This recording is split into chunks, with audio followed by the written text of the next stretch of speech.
Hey guys, welcome back to our channel. So you watched our last video with the 9 tips on how to pass the NCLEX, and guess what? You passed. Congratulations, but now what?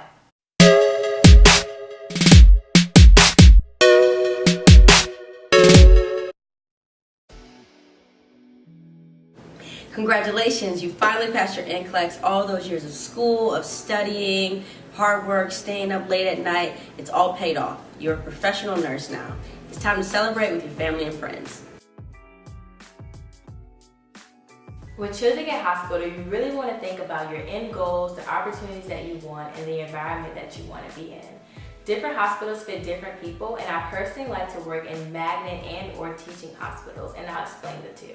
Magnet status is awarded by the ANCC based on a set of criteria that are designed to measure the quality and strength of nursing. Some measurements include safe facilities, green environments, protection of nurses like no lift policies, nurse strengthening like certification, and so forth and so on. Now with teaching hospitals, there are over 1,000 in the United States, and there is at least one teaching hospital in each state. The advantage of teaching hospitals is you're exposed to cutting-edge medical care with research and innovation. You have easy access to a large selection of reference materials, and you're just in an enhanced environment to cultivate learning.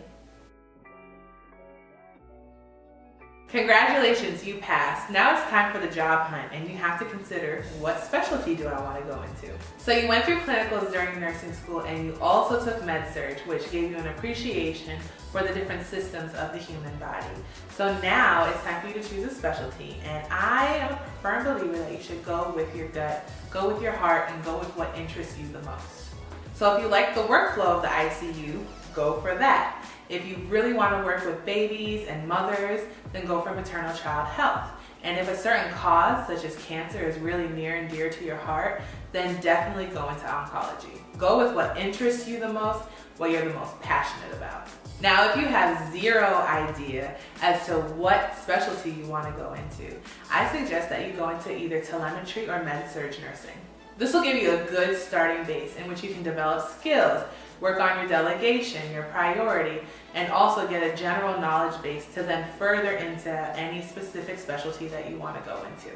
When choosing a specialty, it's always important to keep the end in mind. So if you want to become a CRNA, then go into an ICU. If you want to become a mental health nurse practitioner, then go into psych nursing. If you want to be a midwife, then go into maternal child health. Just remember to keep the end in mind. So as far as my specialty, I am surgical step down. It kind of found me. I applied to the specific hospital I wanted to work at, and it was one of the first units to respond to me.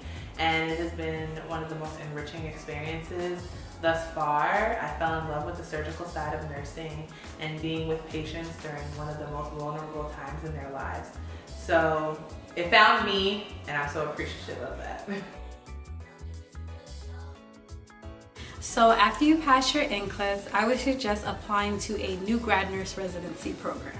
Now, these programs cater to new grad baby nurses and help to develop them into more experienced clinical nurses. These programs immerse you into a year-long curriculum that include case analysis, clinical preceptorship, as well as on-the-job and classroom experiences.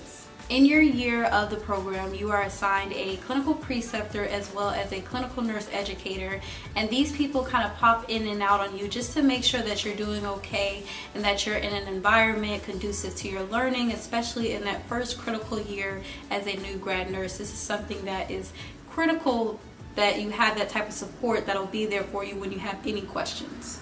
So at the very end of your new grad nurse residency program, you're usually required to present a evidence-based nursing project. Now, you are working on this project throughout the year. This isn't something that you're kind of throwing together within, a couple weeks or even a month. You're diligently working on this project throughout your nursing career in that first year with your nursing colleagues.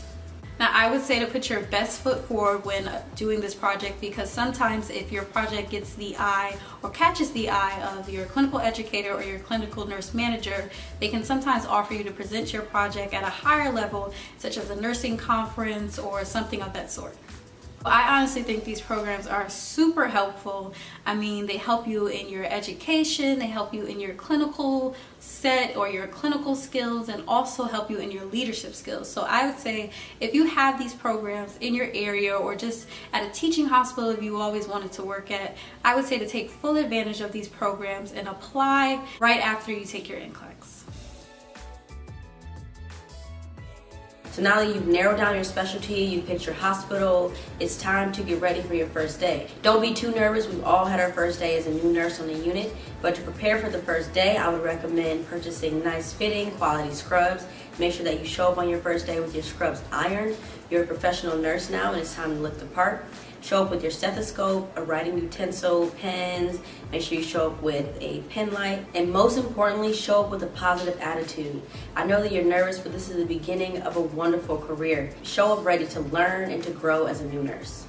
Thank you guys for watching, and like we always say, please like, share, comment, and subscribe. All buttons are down below, and we'll see you guys next time.